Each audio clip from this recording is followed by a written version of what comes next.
পরম করুণাময় আল্লাহর নামে।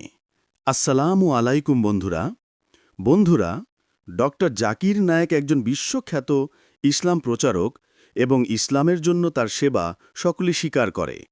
যদি বলা হয় যে ডক্টর জাকির নায়েকের হাতে হাজার হাজার মানুষ ইসলাম গ্রহণ করেছে অথবা তার চ্যানেল পিস টিভির কারণে অনেক মানুষ ইসলাম গ্রহণ করেছে, তাহলে এটা ভুল হবে না। ডক্টর জাকির নায়েক একটি অনুষ্ঠান পরিচালনা করেন যেখানে সকল ধর্মের মানুষকে আমন্ত্রণ জানানো হয় এবং তাদের প্রশ্ন কোরআন ও সুন্নাহর আলোকে উত্তর দেওয়া হয়। জাকির নায়েক পেশায় একজন চিকিৎসকও এবং তিনি মানবদেহ সম্পর্কে বিস্তারিতভাবে এবং খুব ভালোভাবে অধ্যয়ন করেছেন। তিনি জানেন কিভাবে মানুষের মন কাজ করে। যাই হোক, আমাদের বিষয়ের দিকে এগিয়ে যাওয়া যাক। একটি অনুষ্ঠানে একজন নাস্তিক যুবক ডক্টর জাকির নায়েকের কাছে আসে এবং অভিযোগ করে যে তার দুই বন্ধু তার বক্তৃতা শুনে মুসলিম হয়েছে এবং তার কিছু প্রশ্ন আছে যা সে তার সামনে রাখতে চায়। সে আশা করে যে ডক্টর জাকির নায়েক তার সবচেয়ে কঠিন প্রশ্নের সন্তোষজনক উত্তর দেবেন। সে বলে যে তার কাছে এই প্রশ্নগুলি অনেক মুসলিম পণ্ডিতের কাছে উপস্থাপন করেছিলেন, কিন্তু তারা সন্তোষজনক উত্তর দিতে পারেননি এবং তিনি সন্তুষ্ট নন। ডাক্তার জাকির নায়েক তাকে তার প্রশ্নগুলি উপস্থাপন করতে বলেন। বন্ধুরা, নাস্তিক বলা হয় সেই ব্যক্তিকে যে কোনো ধর্মে বিশ্বাস করে না। তাদের বিশ্বাস হলো এই পৃথিবী আপনা আপনি অস্তিত্বে এসেছে এবং এটি সৃষ্টিকারী কোনো ঈশ্বর নেই এবং সমস্ত ধর্মগুলো মানুষ তৈরি করেছে। এজন্য যে ব্যবসা যারা এই মতাদর্শ অনুসরণ করে তারা হলেন নাস্তিক বলা হয়। আমরা এগিয়ে যাবার আগে দয়া করে মিরাকেল অফ ইসলাম সাবস্ক্রাইব করুন এবং বেল আইকনটি টিপুন, যাতে আপনি আমাদের সকল তথ্যবহুল ভিডিও সময়মতো দেখতে পারেন। এই নাস্তিক যুবকটি ডক্টর নায়েকের সামনে তার প্রথম প্রশ্নটি উপস্থাপন করেন। তিনি বলেন যে আমার প্রশ্নের দুটি অংশ, যেন এটি মুদ্রার দুটি পিঠ। প্রথম অংশ হল, কেন আল্লাহ এই পৃথিবী সৃষ্টি করেছেন? অর্থাৎ যখন আল্লাহ জানতেন যে বিচারের দিন অনেক মানুষ জাহান্নামে যাচ্ছে এবং অনেক মানুষ জান্নাতে যাচ্ছে, তাহলে আল্লাহর এই পৃথিবী সৃষ্টি করার কি প্রয়োজন ছিল? যে পৃথিবী অনেক মানুষ জাহান্নামে যাচ্ছে এবং আল্লাহ ইতিমধ্যেই জানেন যে তারা জাহান্নামে যাচ্ছে, তাহলে এই পৃথিবী সৃষ্টির উদ্দেশ্য কি? যদি আল্লাহ আমাদের প্রতি এতই করুণাময় হন, এতই প্রেমময় হন, তাহলে কেন তিনি এই পৃথিবী সৃষ্টি করে আমাদের উপর প্রতিশোধ নিচ্ছেন বা আমাদের পরীক্ষা নিচ্ছেন? এটি আমার প্রথম অংশ প্রশ্ন। এবং আমার প্রশ্নের দ্বিতীয় অংশ হল, যখন আল্লাহর কাছে এই পৃথিবীর কোনো মূল্য নেই, যখন এই পৃথিবীর কোনো মূল্য নেই, আল্লাহর দৃষ্টিতে এই পৃথিবী খুবই ছোট, তাহলে আল্লাহ কেন আমাদের মানুষকে এই পৃথিবীকে হিংসা করতে বলেন? তাই এই দুটি প্রশ্নের উত্তর দিতে ইসলামের প্রচারক ডক্টর জাকির নায়েক মঞ্চে এসে উত্তর দিতে শুরু করলেন। তিনি আল্লাহর দৃষ্টিতে এই পৃথিবী খুবই ছোট। কোরআনের উল্লেখ হিসেবে বলা যায় যে কোরআনে আল্লাহ তাআলা বলেছেন যে তিনি সকল সৃষ্টিকে জিজ্ঞাসা করেছেন যে কোরআন কি তাদের উপর নাজিল করা উচিত? তাদের। বন্ধুরা, এই আয়াতের অর্থ তোমাদের সামনে উপস্থাপন করা হচ্ছে। সমস্ত সৃষ্টি এই বোঝা বহন করতে অস্বীকৃতি জানিয়েছিল, আর মানুষই ছিল বোকা যে বলেছিল যে আমরা এই বোঝা বহন করব। তো বন্ধুরা, ডক্টর জাকির নায়েক তার উত্তরে উপসংহারে এসেছেন যে আল্লাহ সর্বশক্তিমান, মানুষকে তার নিজের ইচ্ছায় এই পৃথিবীতে পাঠিয়েছেন। মানুষের ইচ্ছা ছিল যে তাকে এই পৃথিবীতে পাঠানো হোক এবং এই পরীক্ষায় অংশগ্রহণ করা হোক। বন্ধুরা, এই কারণেই আল্লাহ তাআলা মানুষকে স্বাধীন ইচ্ছার গুণ দিয়েছেন, অর্থাৎ মানুষ নিজের ইচ্ছায় যে কোনো পথ বেছে নিতে পারে। এই গুণটা ফেরেশতাদের দেওয়া হয়নি। ফেরেশতারা আল্লাহর ইচ্ছার বিরুদ্ধে যেতে পারে না এবং তাদের এই গুণটাও নেই, কারণ এই গুণের অধিকারী হলেন আল্লাহ সর্বশক্তিমান। আল্লাহ মানুষকে আশরাফ আল মাখলুকাত বলেছেন, যার অর্থ সৃষ্টির মধ্যে সবচেয়ে মহৎ, এমন একটা প্রাণী যা অন্যান্য সমস্ত প্রাণী পশু পাখির চেয়ে শ্রেষ্ঠ। এটাই সে যে গুণটা মানুষকে আলাদা করে। সুতরাং এই গুণটাও মানুষের ওপর আল্লাহর একটি অনুগ্রহ ছিল, যে আল্লাহ মানুষকে সিদ্ধান্ত নেওয়ার অধিকার দিয়েছেন নিজেই। ডক্টর জাকির নায়েক এটাই বলেছেন।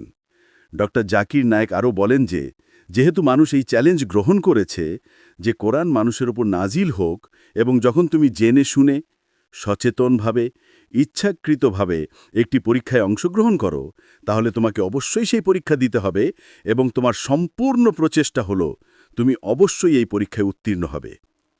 পরীক্ষা অংশগ্রহণের পর বলা যে কেন আমাকে এই প্রশ্নগুলি জিজ্ঞাসা করা হচ্ছে, কেন আমাকে বইটা দেওয়া হচ্ছে না, এগুলি অত্যন্ত বোকা বোকা জিনিস।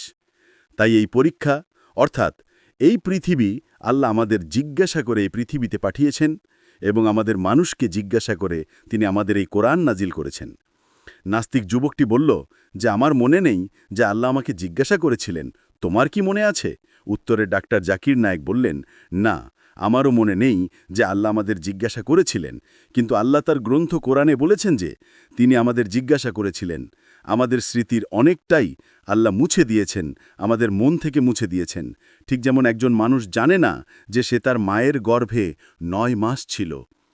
আজকের বিজ্ঞান বলে যে মাতৃগর্ভেই মানুষের দেহে আত্মা প্রবেশ করানো হয়, কিন্তু এই পৃথিবীতে এমন কোনো মানুষ নেই যে বলতে পারে যে আমার জন্মের সময়কার সমস্ত পরিস্থিতি এবং ঘটনা আমার মনে আছে। অতএব সময়ের সাথে সাথে মানুষের স্মৃতিশক্তি লোপ পায়। তাই যখন সর্বশক্তিমান আল্লাহ মানুষকে পৃথিবীতে পাঠাতে এবং তার ওপর কোরআন নাজিল করতে বললেন, মানুষ তা গ্রহণ করল, এবং এই কথা মেনে নেওয়ার প্রতিদানে আল্লাহ মানুষকে আশরাফ আল মাখলুকাত বলেছেন, এবং মানুষকে ভালো বা খারাপ পথ অবলম্বন করার স্বাধীনতা দিয়েছেন। আর এখন যারা ভালো বা খারাপ পথ অবলম্বন করে সৎ পথে, আল্লাহ তাদেরকে পাঠাবেন জান্নাতে, আর যারা আল্লাহর অবাধ্য এবং সঠিক পথ গ্রহণ করে না, আল্লাহ তাদের জাহান্নামে পাঠাবেন। তো বন্ধুরা, এটি ছিল নাস্তিক যুবকের প্রথম প্রশ্নের উত্তর, যে প্রশ্নের উত্তর থেকে সে বেশ কিছুটা দ্বিধাগ্রস্ত। সন্তুষ্ট হন, এবং তিনি ডক্টর জাকির নায়েকের জ্ঞান, তার ক্ষমতা এবং তার প্রশ্নের উত্তর দেওয়ার গুণাবলীর প্রশংসা করতে শুরু করেন, এবং তিনি তার দ্বিতীয় প্রশ্নের দিকে এগিয়ে যান। বন্ধুরা, ডাক্তার জাকির নায়েক বলেন যে একজন তরুণ নাস্তিক দেখায় যে সে একজন চিন্তাশীল, বোধগম্য ব্যক্তি, অর্থাৎ সে এই পৃথিবীর গঠন এবং এই পৃথিবী কেমন হয়েছে তা নিয়ে চিন্তা করে, এবং সে সত্য খুঁজতে চায়। এজন্যই সে মনে করে যে যারা চিন্তা করে না বা বোঝে না তাদের চেয়ে সে শ্রেষ্ঠ। এভাবেই আল্লাহ কোরআনে বলেছেন, যারা জানে এবং যারা জানে না তারা সমান হতে পারে না। ডক্টর জাকির নায়েক আরও বলেন যে অল্প জ্ঞান বা বিজ্ঞানের সীমিত জ্ঞান একজন ব্যক্তিকে নাস্তিক করে, এবং বিজ্ঞানের সম্পূর্ণ জ্ঞান একজন ব্যক্তিকে মুসলিম করে। অর্থাৎ যদি আপনার কোনো কিছু সম্পর্কে জ্ঞান থাকে, তাহলে তা অসম্পূর্ণ থাকা উচিত নয়। আপনার যে কোনো কিছু সম্পূর্ণভাবে জানা উচিত, এবং আপনার এমন ইচ্ছা থাকা উচিত যা সম্পূর্ণ জানি। এই নাস্তিক যুবকের প্রশ্নে এগিয়ে যাওয়া যাক, যার 2 বন্ধু ডক্টর জাকির নায়েকের বক্তৃতা শুনে ইসলাম গ্রহণ করেছিল। এখন সে ডক্টর জাকির নায়েকের সামনে তার প্রশ্ন, তার উত্তরের অপেক্ষায়। যুবকটি তার দ্বিতীয় প্রশ্নটি এইভাবে জিজ্ঞাসা করল, ডাক্তার, আল্লাহ কোরআনে বারবার এই পৃথিবীর উদাহরণ দিয়েছেন এবং মানুষকে কৃতজ্ঞতা জানাতে বলেছেন, এবং মানুষকে এই মহান বিশ্বজগৎ থেকে শিক্ষা নিতে বলেছেন, শিখতে বলেছেন এর থেকে। আল্লাহর সত্তা এতই মহান, তাহলে কেন তিনি বারবার আমাদের এই পাহাড়, ওই সমুদ্র, এই জল এবং এই বিশ্বজগতের উদাহরণ দিচ্ছেন, যখন আল্লাহর কাছে এই পৃথিবীর কোনো মূল্য নেই এবং আল্লাহর কাছে এটি মশার মাথার সমানও নয়? তাহলে আল্লাহ আমাদের মানুষকে কেন এই পৃথিবীকে হিংসা করতে বলছেন, নাকি বিশ্বজগৎকে? তাহলে এটি ছিল যুবকের প্রশ্নের দ্বিতীয় অংশ। ডাক্তার জাকির নায়েক মাইক হাতে নিলেন এবং এই প্রশ্নের উত্তর দিতে শুরু করলেন এইভাবে, যে আল্লাহর কাছে এই পৃথিবী একটি মশার মাথা, কারণ সে ইতিমধ্যে আল্লাহু আকবার, সব কিছুর চেয়ে মহান। সে ইতিমধ্যেই সর্বশ্রেষ্ঠ, কিন্তু একজন মানুষকে এমনভাবে তৈরি করা হয়েছে, এমন একটা পথ, এবং মানুষের স্বভাবই তাই যে সে যখন মহান পাহাড়কে ঈর্ষা করে। মানুষের স্বভাব হলো যখন সে প্রচুর পানি দেখে তখন সে ঈর্ষা করে এবং এর স্রষ্টার সন্ধানে যায় এবং এর স্রষ্টার কাছাকাছি যেতে চায়। ডক্টর জাকির নায়েক সেই যুবককে বলেছিলেন, হে যুবক, তুমি বলো তো, যদি ঈশ্বর না করুন তোমার মায়ের হার্ট অ্যাটাক হয় এবং তুমি জানতে পারো যে কোনো একটি শহরে, কোনো একটি হাসপাতালে একজন খুব বড় ডাক্তার আছে, তাহলে অবশ্যই তুমি কোনো পথচারীর পরিবর্তে তার কাছে যেতে, কারণ তুমি শুনেছ যে সেই ডাক্তার খুবই দক্ষ, তার নিজের ক্ষেত্রে প্রচুর জ্ঞান আছে। একইভাবে মানুষের মনোবিজ্ঞান এবং মানুষের মন কাজ করে। মানুষ প্রয়োজনে সেই সমস্ত যাদের মহত্বের কথা শুনেছে তাদের কাছে যায় এবং মানুষ তার কাছে যায় যার কাছ থেকে সে সবচেয়ে বেশি সুবিধা আশা করে। এবং যেহেতু এই পৃথিবীর এই জিনিসগুলো মানুষের উপকার করে, পাহাড় মানুষের উপকার করে, তাদের ওপর তুষার পড়ে এবং জলে পরিণত হয় যা মানুষের ক্ষেতকে সেচ করে, সমুদ্রের জল মানুষের এই সূর্যের আলোর এবং এই বিশ্বজগতের সব কিছুর উপকার করে, এর প্রতিটি আশীর্বাদ মানুষের উপকার করছে এবং মানুষ কখনো এই আশীর্বাদকে ছাড়তে চায় না এবং মানুষ তার সন্ধানে ফেনা তোলে জীবনের জলে, যাতে মৃত্যু না আসে এবং সে যেন এই আশীর্বাদগুলি উপভোগ করতে পারে এবং তার থেকে সুবিধা নিতে পারে। এজন্যই আল্লাহ তোমাকে এই বিশ্বজগতের উদাহরণ দিয়েছেন, কারণ এই বিশ্বজগৎ তোমার প্রয়োজন। এ বিশ্বজগৎ আল্লাহর সত্তার প্রয়োজন নয়। আল্লাহর দৃষ্টিতে এই বিশ্বজগতের কোনো মূল্য একটি মশার মাথার সমানও নয়, কিন্তু তোমাদের জন্য মানুষ এই বিশ্বজগৎ